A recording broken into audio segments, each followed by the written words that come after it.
بسم اللہ الرحمن الرحیم۔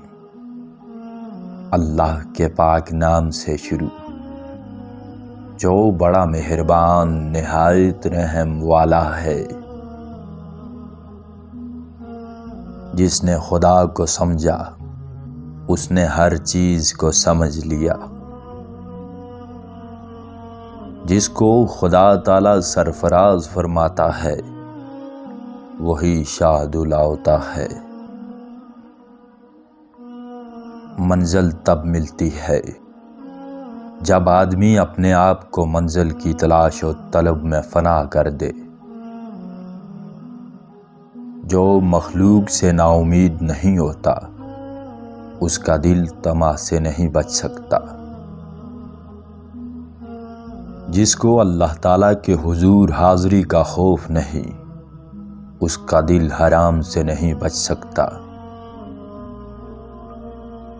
موتی کیچڑ میں گر کر بھی قیمتی رہتا ہے اور دھول آسمان پر چڑھ کر بھی بے قیمت رہتی ہے۔ جو شخص اپنے گناہوں اور برائیوں کا محاسبہ نہیں کرتا وہ مرد نہیں ہے۔ جس نے حسد اور غرور کو دل سے نہیں نکالا اس کے لیے نماز روزہ بھی بیکار ہے۔ محبت سخت سے سخت دل کو بھی جیت لیتی ہے۔ اللہ تعالیٰ کی طرف سب سے نزدیک راستہ اس کا عشق ہے، اسی سے بندہ اللہ کو پہچان لیتا ہے۔ صوفی وہی ہے جو 10 فاقوں کے بعد بھی خدا کی ناشکری کا مرتکب نہ ہو۔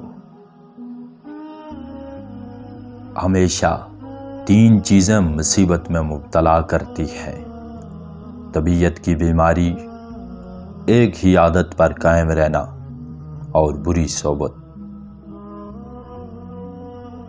گناہ کا مرتکب انسان ہوتا ہے اور گناہ کے بعد اس پر اترانے والا شیطان ہوتا ہے۔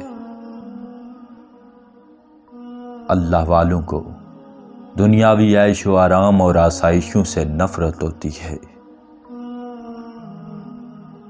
جو موت کو برحق سمجھتا ہے وہ موت سے کبھی نہیں گھبراتا۔ جن کی روح حقیقت سے آشنا ہو جاتی ہے وہ اپنی ذات میں خضر طریقت ہو جاتے ہیں۔ عشق کی تمنا انہیں ہی زیب دیتی ہے جو ہتھیلی پر اپنا سر اٹھائے پھرتے ہیں۔ اگر قرب الہی حاصل کرنا چاہتے ہو تو کسی کامل ولی اور رجل رشید کو تلاش کرو۔ اگر محبوب سے سچی محبت رکھتے ہو تو پہلے چور کے اطوار سیکھو، جس کا کام رات بھر جاگنا اور نیند کے سکھ سے دور بھاگنا ہے۔ فقیر کو اپنی گوڑری بادشاہ کی پوشاک سے زیادہ عزیز ہونی چاہیے۔ جس کے دل میں جھوٹ کا کانچ ہو وہ گوہر نایاب کا طلبگار کیسے ہو سکتا ہے؟ جس نے اپنی ہستی کو پہچان لیا اس نے دوسروں پر فوقیت حاصل کر لی۔ اللہ والوں سے چھیڑخانی ماسوائے بربادی کے کچھ حاصل نہیں ہوتا، اس سے بچو۔